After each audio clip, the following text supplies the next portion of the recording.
Hey everybody, I want to read a scary, scary verse to you out of the book of Revelation. Chapter 8, verse 13 says this, "And I beheld and heard an angel flying through the midst of heaven, saying with a loud voice, Woe, woe, woe to the inhabitants of the earth, by reason of the voices of the trumpet of the three angels which are yet to sound."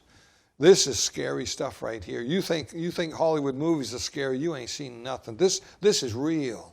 And this is coming upon the earth very soon during the tribulation period. I've got Doc in the studio, and we're going to talk about this week and probably next week the book of Revelation, and the fact that we are zooming in, and at a rapid pace, we are getting very close to that time of tribulation. You're not going to want to miss it. Stay tuned.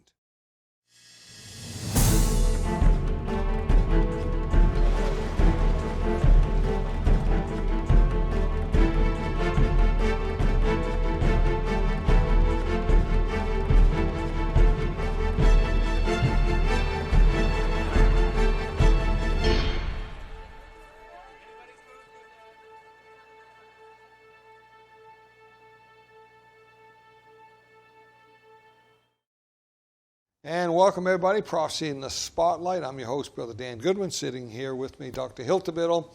And we are going to talk about the book of Revelation today.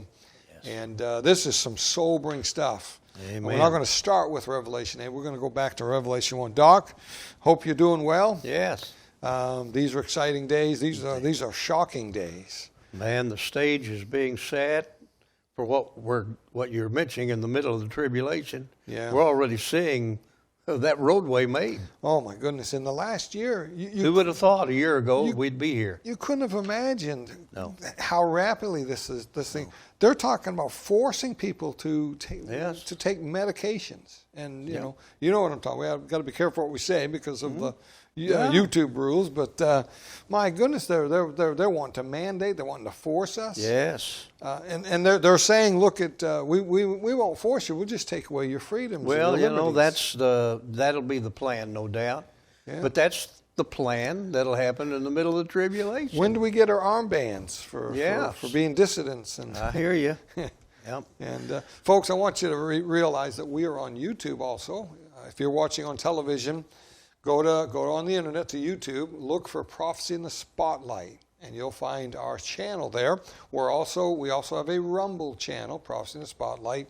If you miss a show, by the way, we're on Friday nights at 7 p.m. on CTN. You may be watching us on Friday, or you may be one of our Tuesday night at 11 p.m. watchers. But I want you to realize the day will come when we won't be on Tuesdays anymore. So if you watch us on Tuesdays, be aware that the network has given us this spot because it was open, but eventually someone will take this spot, and Friday night is our paid spot. So realize that in case you come on sometime and we're not on Tuesday night, we're on every Friday night at 7 p.m. Eastern. Okay, Doc, I thought we'd look at the book of Revelation. I wrote a Revelation study guide. We'll talk about some of this, but you've been teaching prophecy for many years as well. You got a good handle on the book of Revelation. So I thought in the show today, and possibly next week as well, that we ought to go through the book of Revelation. In fact, I think it was your idea that you thought we should. I think the folks watching us could be benefited by our take on some things, and we try to keep it on the bottom shelf for folks. And my Revelation study guide is on the bottom shelf because that's where I'm at, on the bottom shelf. But yes, we don't want it to be so deep that people get tangled up in everything.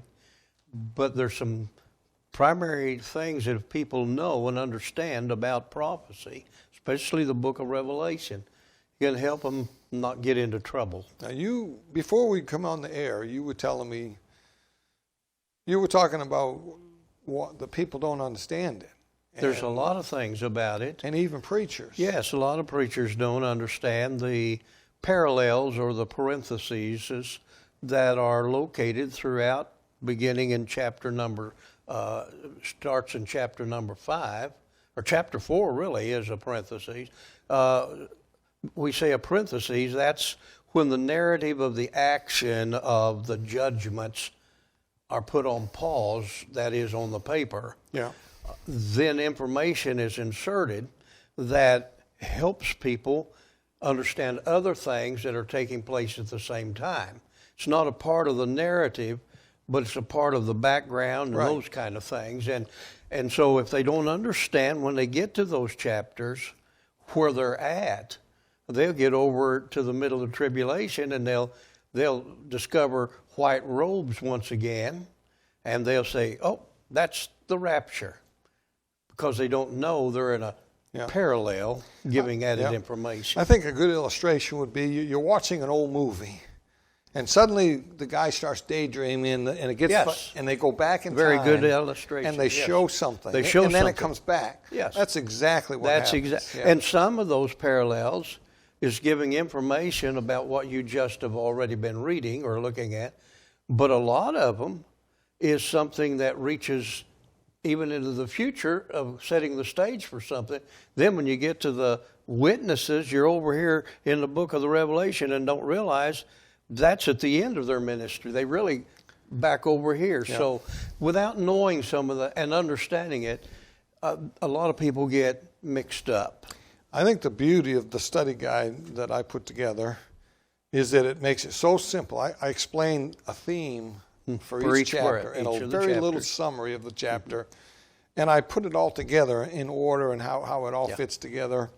Chapter 7, I was reading. Because if a preacher or even a Bible student or whoever, they're just going to go verse by verse, there's just some things they need to know, because they need to know where they're at when they get to that verse, the next verse. And many of them don't seem to understand that. I had my wife drive to bring us to the studio today so I could, I was highlighting stuff and just getting it fresh again.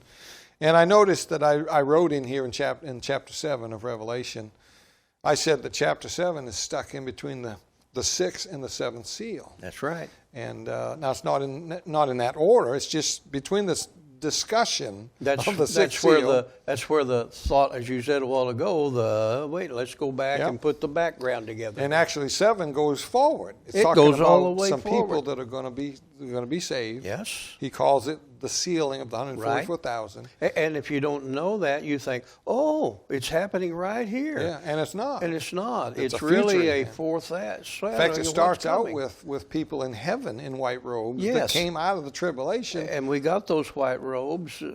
Most of them don't understand. We get a white robe at the judgment seat of Christ, which would appear somewhere in chapter 4. And so chapter 7 is kind of going to the future. Yes. And he says, who are these?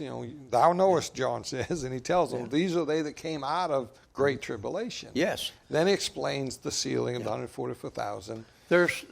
That's one of the things, and most people they don't understand that the greater majority of the book of Revelation is figuratively.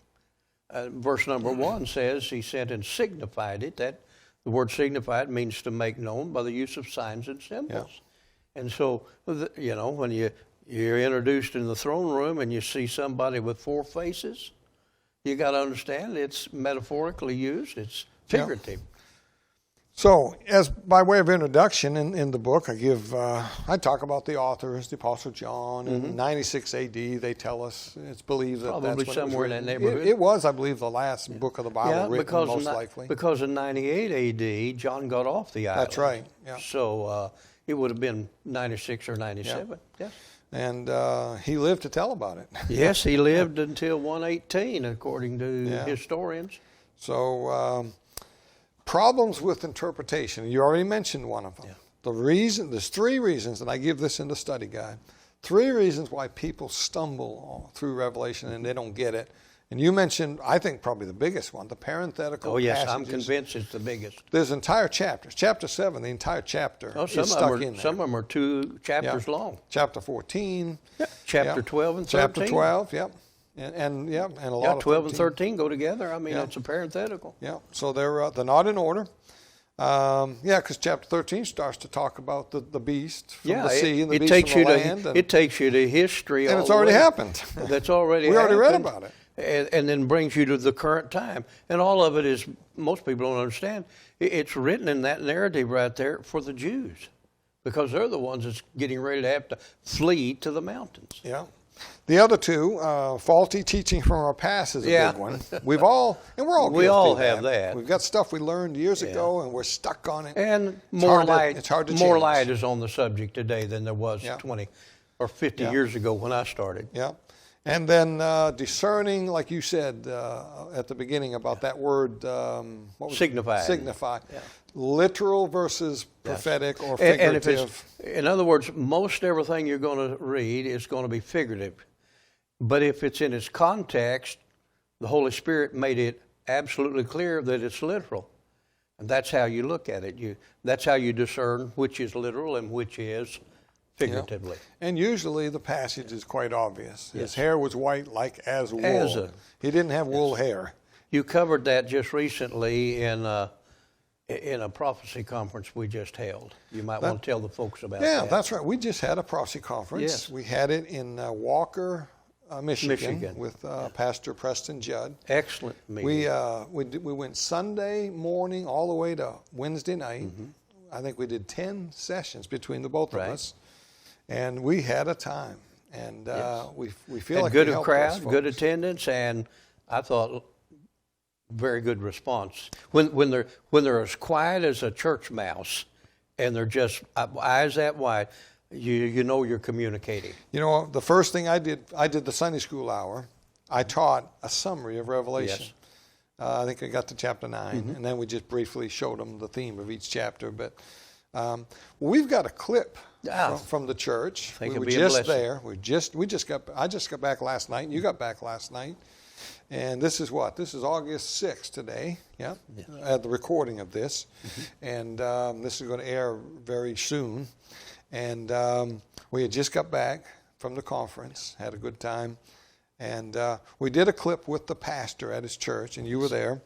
And let's play that for the folks, because what we want to do, we want to encourage you folks out there. We want to encourage you, some of you pastors, or if you want to share this with your pastor, we'd like more pastors to schedule one of these events. I think we could conference. I think we could be a blessing to their church. Either a multi-day, Sunday through Wednesday, Sunday through Tuesday, Saturday and Sunday, whatever you want. We'll try to accommodate you. If you can't afford to bring both of us in, we don't have a charge, by the way. We just ask you to get us there, get us a hotel, feed us, and take a love offering. We're not in this for the money. Never have. And the churches always take care of us, though. Yes, God's always seen our needs are met. And but money's not, you don't have to pay us $10,000 up front. I mean, I'm not that kind of evangelist. No. And I believe God will meet the need. So we'd like to encourage some of you pastors out there that are watching to get a hold of us. Rex will put some information on the screen where you can get a hold of us. The 800 number, just tell my daughter or whoever answers the phone, my secretary, just tell her you want to talk to Brother Goodwin or Brother Hiltibidal about a prophecy conference, hosting a prophecy conference, and we'll call you back. Or go to the Facebook page and contact us or email us. Or send a homing pigeon with a note in its claw, and we'll try to get back with you. And we got about an 11-minute clip we want you to see of the meeting that we were just at. So let's go to that right now. We're coming to you live from Michigan. It won't be live when you watch, but it's live here. Yes. I got sitting over here Dr. Hiltibidal, and to my right is the pastor. Yes, sir. Preston Judd, yes, and you pastor New Life Baptist Church. And this is, if I got this right, this is Walker, Michigan. It is, yes, northwest side of Grand Rapids. If you look on the map, it looks like Grand Rapids. It technically is, I think. Kind we of have a suburb zip code of that. for Grand Rapids. So. All right, and this is the final night of our prophecy conference. Yes, sir. And I'm very honored that you invited us to come here. Been a good time. And of course, you knew Dr. Hiltibidal a lot. You yes, knew sir. me just a little. Sure. But you had me. That's anyway. the best way to know you is a little. A little. And He trusted me. Even though you didn't know me, you let me come anyway. Yes, sir. Yes, sir. We've had a great time. I thought we'd take just a couple minutes. Sure. First of all, tell the folks a little bit about you. This is going to be on our television program. Okay. And tell them a little bit about your church, how long you've been here, and how folks could find you, your website, things. Sure. I came from West Virginia. We were there for about 20 years there in Mount Center Revival Grounds, Mount Center Baptist Church. I got the call to come out here in 2012. Came out here in November of 2012. And the Thanksgiving week was on my first official Sunday. And the Lord allowed us to come out here. We've been here now. It'll be 9 years November. And the church is northwest side of Grand Rapids, Walker, Michigan, like we said. Just been serving the Lord here. It's been a wonderful place, wonderful church, wonderful people. Now, how do people get information, like directions? Like, let's say somebody wanted to visit. Sure, here. sure. How would they get? We have a website. Best thing to do is Google it, of course, New Life Baptist Church in Walker. We have a YouTube channel, which is New Life Baptist in Walker, Michigan. And then, of course, a website, nlbcwalker.com. New Life Baptist Church. Yes, sir. NLBC. Correct. Right. Walker.com. Yes, sir. That's Real correct. easy. And it'll come right up there, and we're on there. And folks, if you didn't get that or you can't figure it out, contact us here at Prophecy in the Spotlight. We'll get you in touch with him. By the way, beautiful facilities Yes, here. sir. Lord's good. This is a man of God right here. I haven't known you. I've known you for a long time, but not very well. Yes, sir. Correct. And in the last few days, I've been very impressed Well, with, praise the with Lord. the I appreciate church that. and you. Amen. And your wife. You know, I was thinking today, you can tell a lot about the man, the pastor, Yes, sir. by his wife. Yes, sir. I And appreciate that. I was She's very impressed with you and your wife. 38 and the years. church. We celebrated 38 years just a few days Yeah, ago. we're at 35, I think, my wife Amen, and I. good. Doc said about 100, how many? I'm at 53. 106. He's, 53. Yes, sir. he's double us, I think. Oh, yes, sir. But, well, I wanted to bring you on. We're at your church here Yes, sir. doing this. In fact, the conference ends tonight. Correct. In fact, there's already some folks sitting in the audience out there. I'm almost expecting them to walk by and waving to get in the camera. But you go. some good folks, they've been here every night. That Yes, couple correct, right there. right. Been a And, good crowd every night. yeah. Lord's Yes. good. Yeah, and there'll be some folks coming in shortly, so we probably ought to get Yeah, going here. right, yeah. We're going to be preaching in about a half an hour, and I'll be speaking first tonight. Yes, Doc will okay. be last. Okay, I thought we'd take a minute. I wanted to explain to the folks out there on television and YouTube about the conference. We've done several of these now, Doc, and Yes. I've enjoyed them. I think the churches we've been in have been Right. extremely blessed. yeah, we've been doing Prophecy Conference, he and I together. Pastors have invited us, and usually it's a multi-day thing, Sure, Sunday through sure. Wednesday or Sunday through Tuesday, whatever they want. We alternate each night, Yeah. first and second place. Right. and- Yeah, sometimes if the pastor's okay with it, we'll both speak the same night, one after the other, Correct. like we've been doing here. Right, yes, sir. We actually did like 10 separate messages here between the both of us. Wow, And, good, man. And, What a and blessing. Sunday through Wednesday, 10 times. Yes, sir. So I think it's very helpful. Of course, I believe we're in the last days. This is very important stuff, in my opinion, to tell Yes, sir. people and let people know we're at the end. You know, Brother Preston, there's something about the end of a race. And I'm not Right. a car racing fan, but I Sure. know the last few laps is what's exciting. Yes, sir. That's when everybody Right. pulls out all the stuff. No, you don't change your tires in Right, the last lap. right. You don't go get gasoline. You put the pedal to the metal and Correct. you Yes, take sir. chances. Sure. Because this is it. This Right. is the end. Yes, sir. I think that's a good similarity to what I'm talking about with Sure. the lateness of the hour. Yes. Right. Here we are on the end of Yes. this thing, and I think it's time to get right with God. I think Right. it's time for preachers to get preaching that Right. Jesus is coming, and so that's what these conferences about. That's it. Now, Doc, why don't you take a second, and I'm going to ask Brother Judd here in just a minute Okay.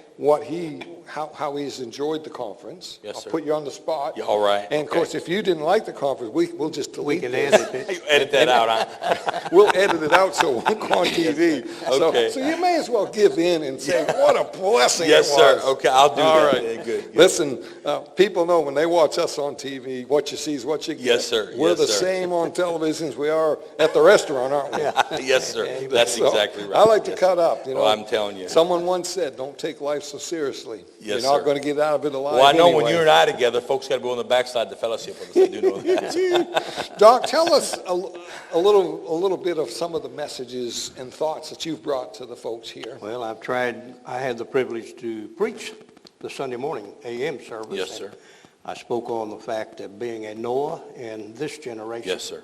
Hopefully it was helpful to the church. It was. And then in the afternoon, you spoke on Revelation some, and I covered the 4 views of the rapture in Yeah. a short area. Right. And then tonight I'm going to be talking about technology and artificial intelligence for the Antichrist kingdom. And last night we Amen. walked through the vision of Zechariah, the 7th vision of Zechariah and globalism. Right, And, yeah. and last night you got to share on the barley harvest, and the Man, what a folks blessing. thoroughly enjoyed it. Yes, It was sir. very helpful. Yeah. So Yes, we sir. do our best to try to bring not just something entertaining, but something that's biblical and some good Yes, sir. nuggets that Right, right. can help some people. Yeah, and we generally use PowerPoint when we can. Yes, And, Right. I use full animated PowerPoint for Yes, everything sir. I do. Yeah. and you make me look like an amateur, Oh. your PowerPoints compared to mine. Nothing moves on mine. It's just up Yes, there. sir. His has got Well, stuff you move going quite a everywhere. bit. I do move a Okay, lot. there you I go. think about that, what I look like on Yes, sir. on video, flapping arms and everything. So, but Well, you already said it, what they see is what they get. What they see- They and just it- don't know they don't get much. and it ain't much. I was trying to beat you to the punchline, Yes, but sir. I didn't. Yes, sir. And hey, people are coming in back there. Hey, we're trying to have TV here. Folks are coming in back there. Amen. I just like having fun. You would do. We're I going do to too. heven pretty soon. Yes, sir. We may as well have fun Might as on well, the journey. we're going to have right? a good time up there, aren't we? Right. I talked about the barley harvest. I talked about the 7 feasts, God's Yes, sir. prophetic calendar. I took them on a summary through the book of Revelation. Yes, sir.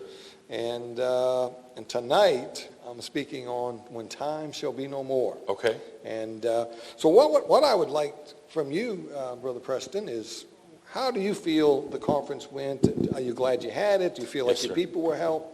Yeah, I do. Of course, I've known Doc Hiltibidal, 15 years or so? Probably. We met there in West Virginia and kind of didn't know him as well there as I do now, but kind of we got out here and saw the need for prophecy to better know it in our church, in my life. I feel I've had a foundation, but the specifics of prophecy are many and detailed and important.